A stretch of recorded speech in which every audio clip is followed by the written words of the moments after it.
Okay, CCI vlog 2. So, for the other half of our time in this CCI, the biggest thing we did was measure and interview the entire cast, consisting of measuring them with tape measures. So we had measurement sheets, which will be pictured below, ones for both females and males. I think I only have a photo of a female one though, I'm not sure. But measuring sheets for different parts of the body. So basically what happened is a team of people were measuring them, whilst one or two of us did questions and photographed them. So I was one asking questions, and I've already spoken in the last one about the questions we asked and justifying them. And obviously measuring the cast so that the costumes fit, so that they're customized to them. Asking questions about character so that it's so they feel more confident in the costume, and then they can talk about the decision making themselves, and they can feel some creative influence in the process.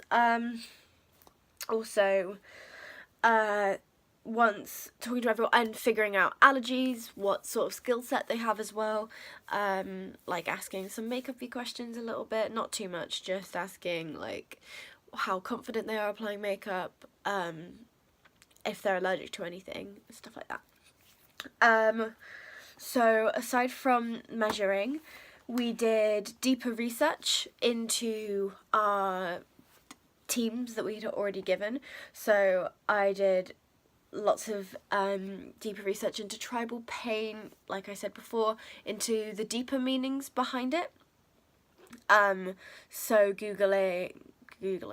researching what like certain placements of things would mean. So for example, for a design I used in the end for Titania, which were 2 dots here on the face, meant parent. So like I could link that to Titania, it's the mum of the Indian boy.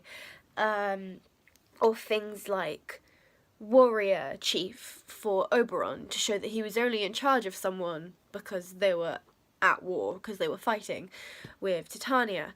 And all these meanings are written on the final face charts at the end, which you'll see in the Barnfield vlog at the end of this. But yes, looking into meanings and seeing what other influences I have. Also, I took a trip to the Ram. I didn't get any photos because I wasn't sure if we're allowed to take any of, especially of all the traditional spiritual stuff. But in the Ram, which is the Royal Albert Memorial Museum in Exeter, going to the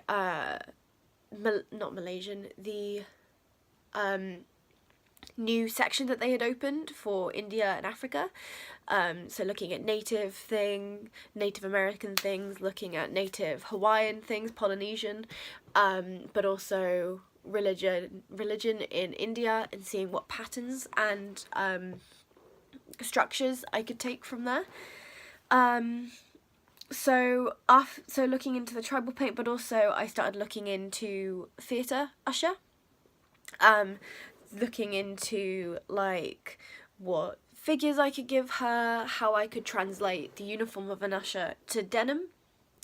So and this is one of my problems later, seeing how I can make it like modern as well, because I don't want it to look like a 1950s theatre usher, making it look modern and up to date.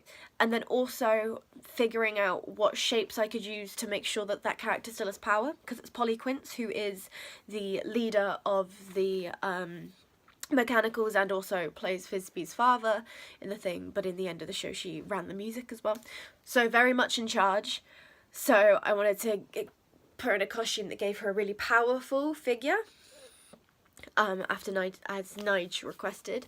So using things like, not corsets, waistcoats, slightly tighter to amber, so that it's the hourglass figure that has such, you know, strong, powerful connotations with it, and like a straight down skirt, but still with room to move in, because especially after talking to Amber, saying she did a little bit of running but not too much, but also saying that her character, I think she said, was like a bitch, which isn't professional, but saying she's nasty, she's in charge, she's like not nice, she's mean oftentimes, she's in charge, she, you know, gets her own way because she's in charge, she's powerful. So translating that from notes to actual designs. So I also started looking into clown makeup because we were very interested in the beginning the concept of mechanicals applying makeup on stage, because in the beginning of this process the actors were going to be on stage for the whole time. They weren't ever going to go off stage. Now that did get scrapped, which is fine, but looking into different clown makeups that I could do for this character, so maybe like repositioning eyebrows so that they're more downwards facing, and other things, you know, strong lines. I do have a sketch that I designed for one of the first meetings we had about final designs, which I talk about in the EH vlog, Emmanuel Hall. But yeah, looking into that and how I can use different shapes and different colours, different shades of blue to get the character through, which is something I was really interested in. And then also starting to, before sketching, because I'm not very confident in my drawing ability, so I made designs that were just photos from everywhere else, and I'll talk about this more in the next vlog. I've said that a lot in this vlog, sorry. And sourcing them, so doing a lot of that, finding sources for everything so that we can actually buy it, so making it like a realised design instead of just, oh well we could do this or we could do this, you know, making it something that's gonna happen and something that we can purchase as a team, and if not, something we can make as a team, which is something I did. So yeah, that's what our last section was measuring everyone, talking to everyone, meeting everyone, and collaborating with the actors, like I said, and then also coming up with our final ideas to get ready to move down to Emmanuel Hall. So my targets for the last section of the CCI was to be meaningful and respectful of the culture behind the Supernaturals designs. So instead of just being like, oh well we can draw a flower on her face because she likes flowers, thinking, oh well I can draw the symbol for the Indian new flower moon on her forehead, because flower moon, you know, flower for the significance of the flowers, significant Native American, not Indian, sorry, significance of the moon throughout the piece, and then being respectful of the origins of it, and then also doing thorough research in the RAM and stuff like that to make sure I'm, you know, being respectful of culture and I'm not just stealing it, I'm respecting it, which is something that's really important to me. Another one was to remain professional in the fittings. Now, because we're fitting people we know, or people that like are older than us, well not older than us, but are second years, it could be a bit scary to go into that and keep a professional head on, but I really wanted to remain professional, remain calm, and get these questions across and get clear answers from them, but still keeping it in a relaxed environment so they didn't feel scared to get measured, because I know that could be a real body confidence issue, and also feel comfortable to answer my questions instead of lying to me, because obviously we want absolute transparency when making these costumes for these actors. So yeah, wanting to remain professional. That's an overall target as well, which I'll talk about more in my evaluation at the end, but remaining professional was a real target for me throughout this. I really wanted to be able to keep a calm, cool, professional outer layer at the very least. Okay, so those were my short-term targets.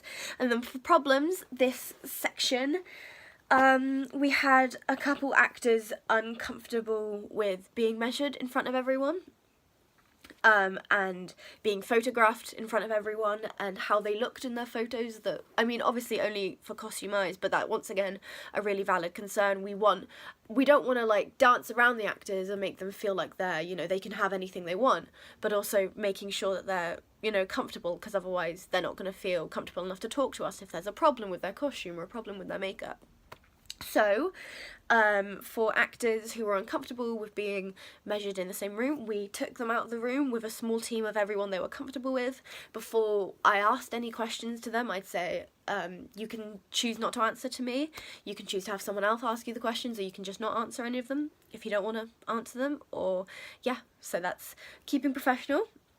And then for the photo things, while I was taking photos of people who were okay to be photographed by me, I let a couple of them take one of the iPads and take photos of each other, so that they could style them the way they wanted, and then just have me check over them when they were done, so that they were comfortable, they could do it in their own space, like in the corner of the room, and do it with their own friends instead of feeling, you know, uncomfortable in front of us, which, like I said, it's really important to feel comfortable around a costume team, because we're going to get so up close and personal with you, and also we're deciding how you look. So yeah.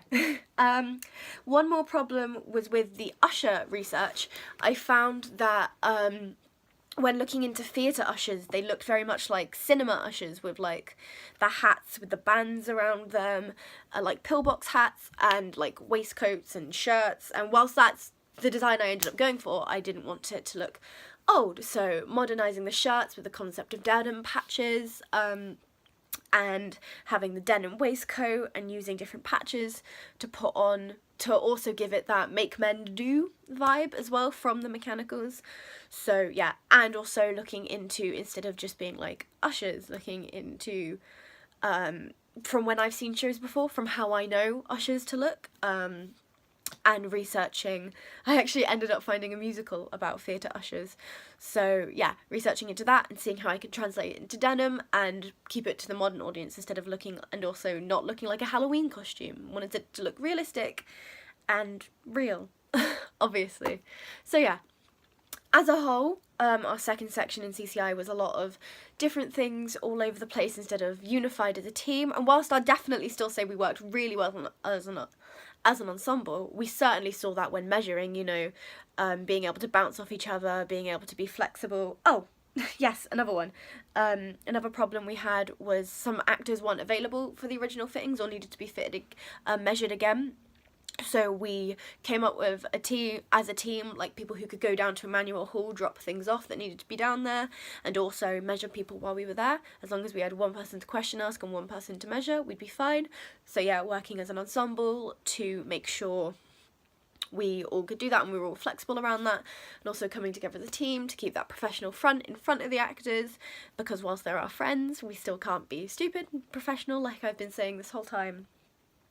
And then also just really getting down these designs and getting them in realised creations, like I said, so that they could be reviewed properly by our creative director instead of just ideas. And that is a problem that came up in a couple of vlogs time, which you'll see.